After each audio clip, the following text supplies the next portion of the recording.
First contact protocol violated the crimson warning lights bathed monitoring station Omega-7 in an eerie glow as Chief Monitor Vexus stared at the impossible readings on his display screen.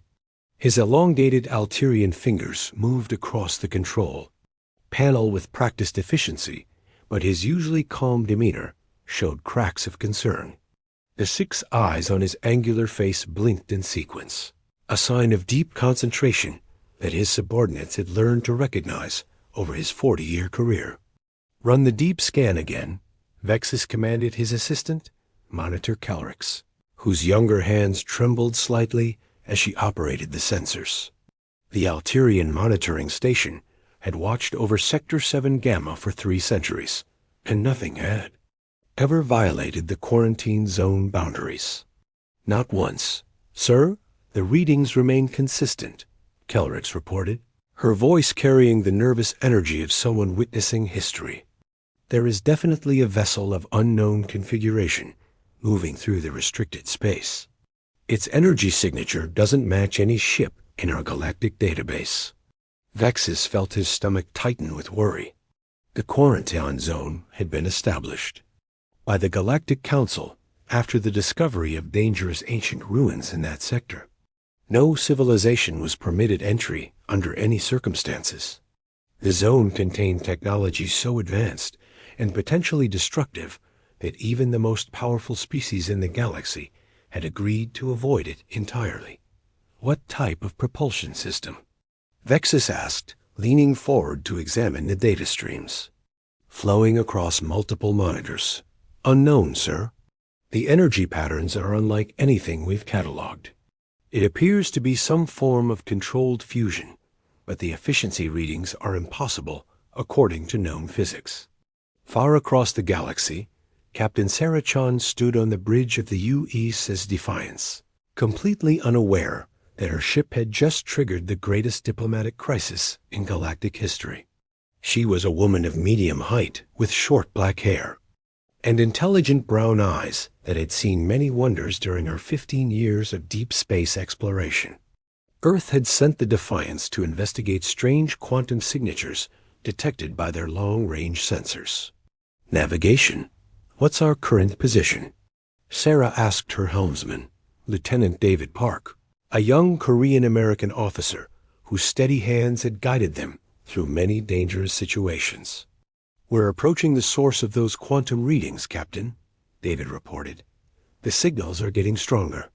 Whatever's generating them is definitely artificial.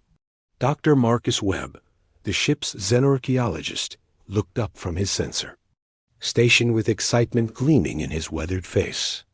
The 50-year-old scholar had joined this mission, hoping to discover evidence of ancient civilizations. Captain, these quantum signatures are remarkable. The technology creating them is far more advanced than anything humanity has developed. We could be looking at ruins from a civilization millions of years old. Sarah nodded thoughtfully. Earth's. Scientists had detected these mysterious signals during their expansion of deep space monitoring networks. The readings were so unusual that the Global Space Exploration Committee had authorized this mission to investigate personally. Now they were finally close to answers. Engineering. How are our systems holding up? Sarah asked through the ships. Communication System Engineer Rosa Santos responded from the engine room, her Mexican accent carrying clearly through the intercom. All systems running perfectly, Captain. Though I have to say, something about this region of space is making our quantum drive resonate in ways I've never seen before. It's like the drive recognizes something out here. Before Sarah could respond to this puzzling information, Communications Officer Jennifer Walsh called out from her station. Captain, I'm detecting multiple signals on various frequencies. They're not natural phenomena. Someone else is out here. Sarah felt her pulse quicken. Humanity had never encountered another intelligent species, though they had long theorized about the possibility. Can you determine the source? Jennifer's fingers moved rapidly across her control panel as she tried to isolate and analyze the signals. The signals are coming from multiple directions, Captain. At least a dozen different sources, maybe more. The transmission patterns suggest they're trying to communicate with each other, not with us. Back at monitoring station Omega-7, Vexus was frantically contacting fleet commanders from across the galaxy. Within minutes, his communication array was filled with the faces of alien leaders, all expressing the same mixture of shock and alarm. Commander Zara of the Krillian Empire appeared on the main screen, her reptilian features showing obvious agitation. The Krillians were a proud warrior species, known for their powerful fleets and territorial nature. This is impossible, Vexus. No unknown species could have developed the technology necessary to reach the quarantine zone without our knowledge. The readings are confirmed, Commander, Vexus replied formally. An unidentified vessel has penetrated the restricted boundary and is moving deeper into forbidden space. Admiral Vec of the Peaceful Confederation joined the conversation, his blue-skinned humanoid features showing deep concern. The Confederation prided itself on diplomacy and had extensive contact with most known civilizations. Our databases show no record of this ship design or energy signature. How is this possible? General Morvik of the Stellar Defense Force, a massive being whose species resembled armored bears, added his own analysis. My tactical computers cannot identify the vessel's origin or capabilities. This represents a potential threat to galactic security. The conversation grew more heated as each civilization began dispatching their fastest ships toward the quarantine zone. The Krillians sent their battle fleet, convinced they were dealing with a military threat. The Confederation launched diplomatic vessels, hoping to make peaceful contact. The Stellar Defense Force mobilized their most advanced warships, preparing for any possibility. On the Defiance, Dr. Webb was making discoveries that filled him with wonder and confusion. Captain, the quantum signatures are definitely coming from artificial structures, but the energy patterns suggest they've been dormant for an incredibly long time. Our presence seems to be causing some kind of activation response. Sarah studied the readings on her command display. The structures Webb was detecting appeared to be massive, possibly the size of small moons. Dormant how long? Based on the quantum decay patterns, I estimate at least 50,000 years, possibly much longer. Whatever civilization built these structures was technologically superior to anything in human history. Lieutenant Park suddenly looked up from his navigation station with alarm. Captain, long-range sensors are detecting multiple vessels approaching our position from different vectors. They're moving at high speed and appear to be military vessels. Sarah felt the weight of first contact settling on her shoulders. Humanity's first encounter with alien intelligence would happen under circumstances none of Earth's diplomats had anticipated. How many ships? Sensors show at least 30 vessels, Captain, and more are appearing on the edge of our detection range every few minutes. They're maintaining their distance, but appear to be surrounding us. Jennifer Walsh's communication station began receiving transmissions on multiple frequencies simultaneously. Captain, we're being hailed by several different sources. The transmission patterns suggest different species or civilizations. I'm trying to establish translation protocols. Sarah straightened her uniform and walked to the center of her bridge, where her crew looked to her for guidance. These were good people who had volunteered for a dangerous mission of exploration. Now, they found themselves potentially facing hostile alien forces while investigating ancient ruins in unknown space. All hands, this is the captain, Sarah announced over the ship's intercom. We appear to have made contact with multiple alien civilizations. I want everyone to remain calm and follow protocols. We represent humanity in this first contact situation, and we will conduct ourselves with honor. Dr. Webb made another startling discovery at his sensor station. Captain, the ancient structures are becoming more active. They're sending out scanning beams toward our ship and the approaching alien vessels. It's as if they're trying to identify everyone. Rosa Santos' voice came over the intercom from engineering, filled with excitement and concern. Captain, something incredible is happening with our quantum drive. It's synchronizing with the ancient technology. Our computer systems are processing information faster than should be possible, and our engines are operating at efficiency levels that violate everything I know about physics. The implications were staggering.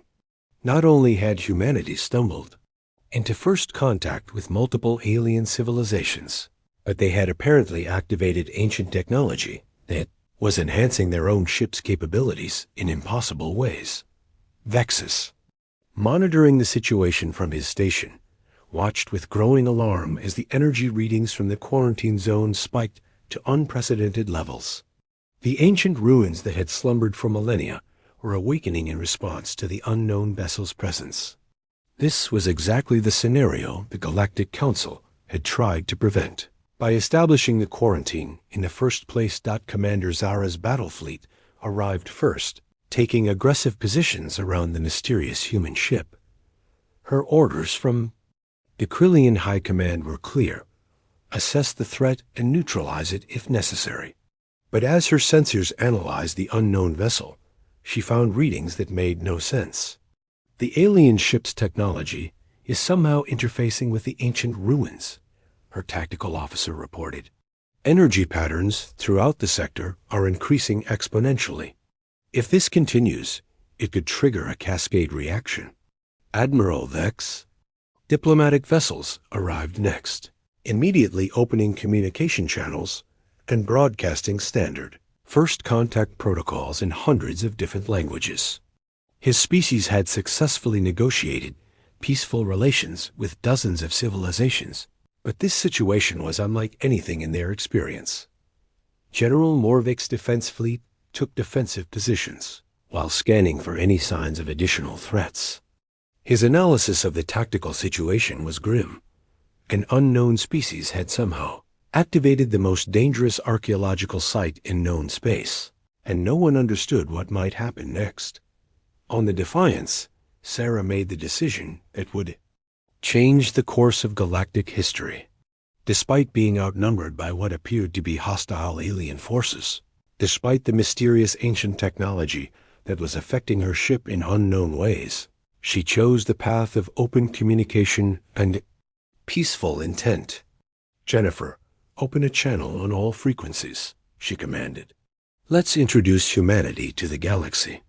The truth about the quarantine. The bridge of the UES Defiance fell silent as Captain Sarah Chun prepared to make humanity's first formal contact with alien civilizations.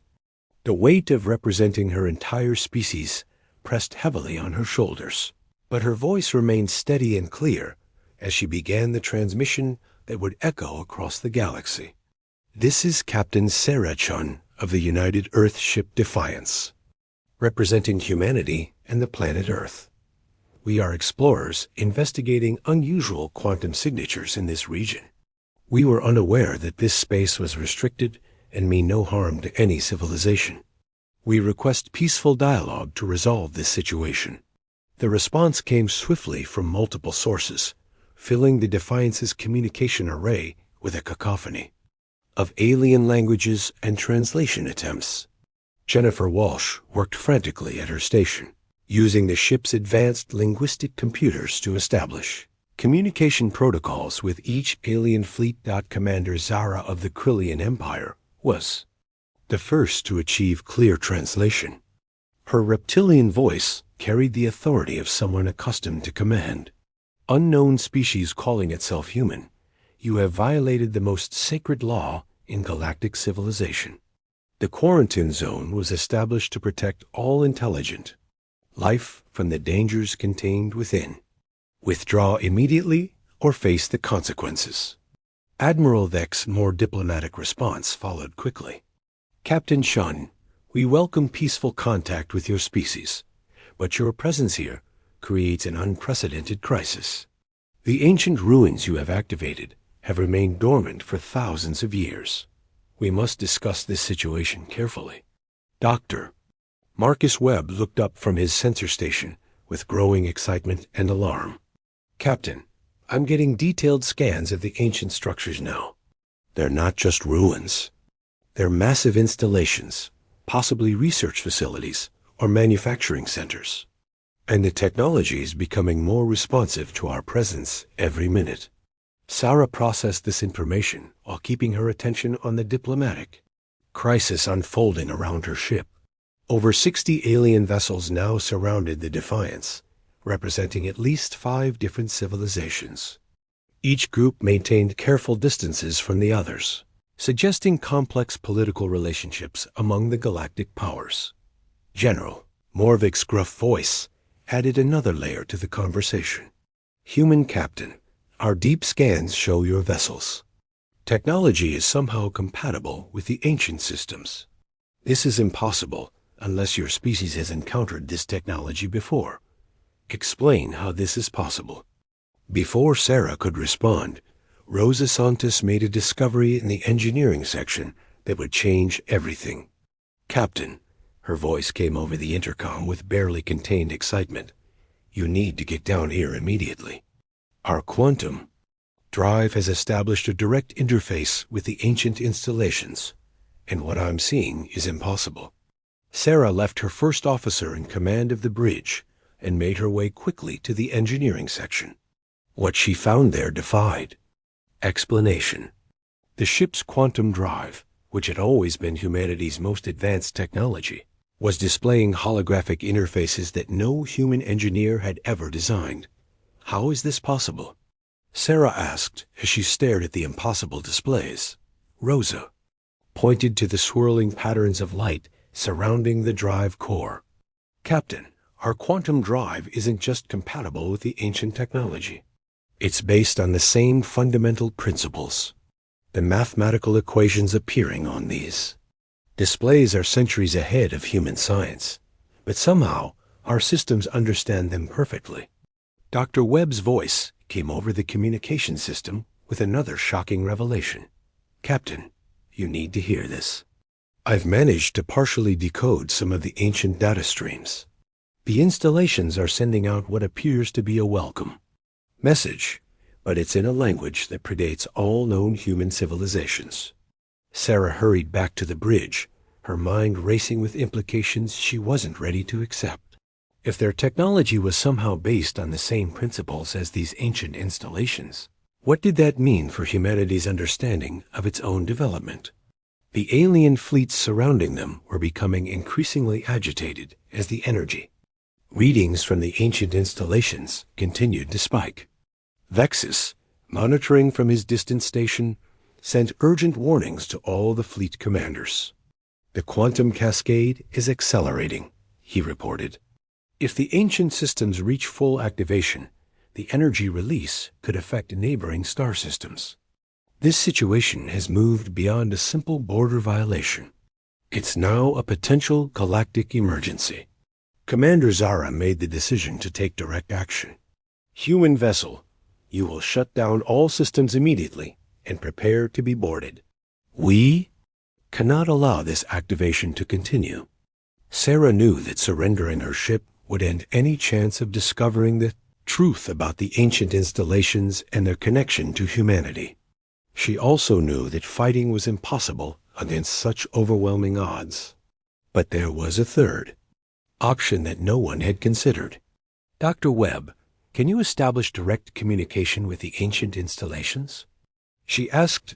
Marcus worked quickly at his station, using the quantum interface that Rosa had discovered in engineering. "I'm trying." "Captain, the systems are definitely trying to communicate, but the data streams are incredibly complex." Suddenly, the main view screen on the Defiance's bridge flickered and then displayed an image that made everyone freeze in astonishment.